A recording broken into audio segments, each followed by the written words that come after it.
In the days of the judges in Israel, instead of consulting God before making decisions, everyone did what was good for them according to the circumstances they were going through. Judges 21:25. So there was a famine in the land, and when he saw the famine, without consulting the Lord, Elimelech, a man of Bethlehem in Judah, decided to leave Bethlehem with his wife Naomi and his two sons Mahlon and Chilion for the land of Moab. Ruth 1:1-2. As you can see, famine is growing in the country, and if we stay here, we won't survive. That's why I've thought about it and I've decided it's best for us and our children to leave the country. Yes, I can see that famine is really sweeping through the country, and that things are becoming very complicated. We no longer have any reserves of wheat seed or even flour. But even if we have to leave, where will we go? I suggest we go to the land of Moab, where we'll certainly have a better life. If that's your decision, we'll do it that way. So I'm going back to tell the boys that we're going to leave the country, and prepare what we'll need for the journey. Meanwhile, Mahlon and Chilion were discussing the future of their lives. My brother, you can see that time is passing and we're already getting on in years. I'm already thinking of taking a wife so as to have descendants. You're right, brother, but these are difficult times. You see that the country is no longer productive and a famine is weaning the country. You're right, my brother.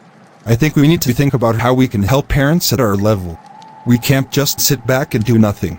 You're right, my brother. I suggest we go home and talk it over with Mom and Dad. When they arrived home, the two brothers were told that they would be leaving Bethlehem for the land of Moab. Thus began their journey. After settling in the land of Moab, Elimelech died. His two sons took local women, Ruth and Orpah, and made a life for themselves there. O Lord, behold, as soon as my husband arrives in the land of Moab, he dies. What will I do now? How will I look after my children and their wives on my own? God, please help me.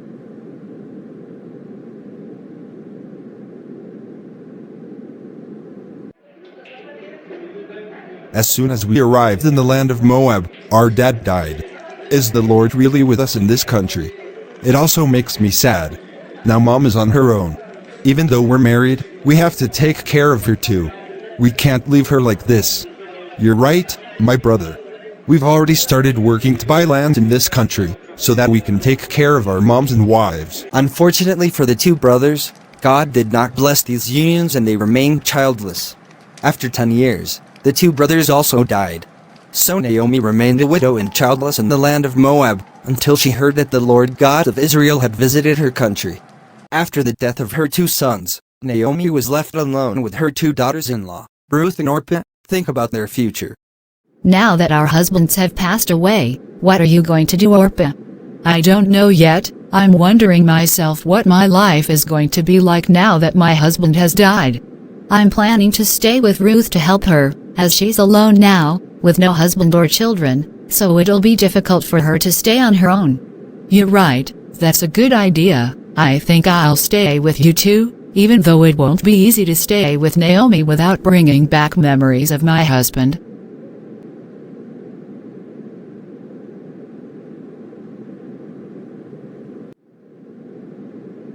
Ruth, Orpah, my daughters, what are you doing here? Do you miss your husbands enough? I have something to tell you. The Lord has blessed my people and provided us with plenty of food, so I'm going to go and stay with my people. Go and return to your mother's family. May the Lord be good to you, as you were to those who died and to me.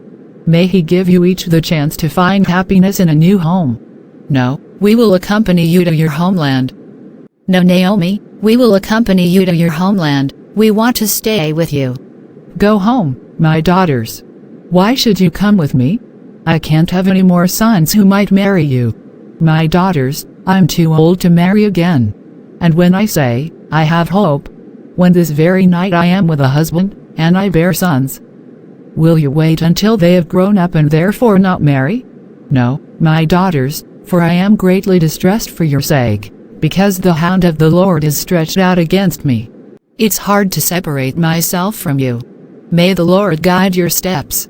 At Naomi's insistence, Orpah decided to return to his people, leaving Ruth with Naomi. Behold, your sister-in-law Orpah has returned to her people. please follow her and return also to your people. Do not press me to leave you, to go away from you. Where you go I will go, and where you dwell I will dwell. Your people shall be my people, and your God shall be my God. I will die where you die, and I will be buried there. May the Lord deal harshly with me if anything but death separates me from you. When Naomi saw that Ruth was determined to go with her, she gave up. They traveled together to Bethlehem.